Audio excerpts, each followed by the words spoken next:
Upacara pemberhentian tidak dengan hormat in absentia personil Satuan Brimob Polda Aceh Rabu 4 Maret 2026 siap dimulai. Lanjutkan.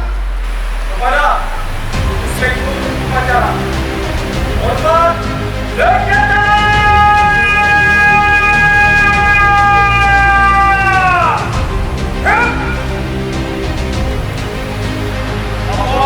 Upacara pemberhentian tidak dengan hormat in absentia personil Satuan Brimob Polda Aceh.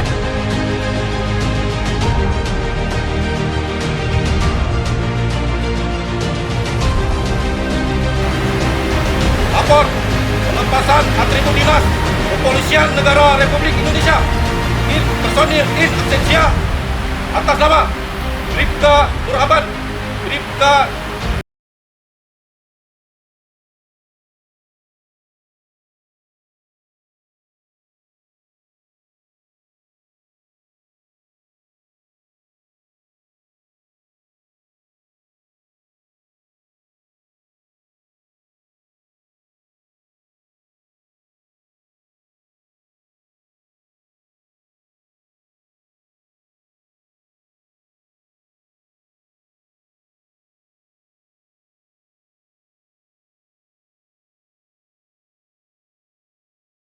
Negara Republik Indonesia personil in absentia Satuan Brimob Polda Aceh telah dilaksanakan.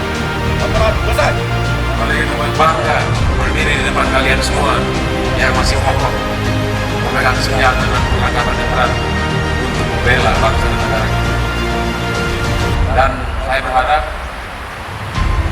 dan berdoa kepada Allah Subhanahu Wa Taala tidak ada lagi anggota-anggota Satuan Brimob Aceh yang kalah dengan kondisi hidup yang merupakan garis tangan kita masing-masing. Sadarilah, setiap manusia mempunyai masalah, setiap orang sudah diberikan jalan hidup oleh Allah. Itulah yang akan kita lalui dengan baik. Di saat kita tidak mampu melewati itu, yang terjadi salah satunya adalah seperti 3 buah batu itu. Kita akan tersingkir dari barisan. Apakah nanti kita di barisan yang baru akan lebih baik? Kita doakan. Upacara pemberhentian tidak dengan hormat in absentia telah dilaksanakan. Laporan selesai. Kepada Kepada Inspektur Upacara hormat legenda.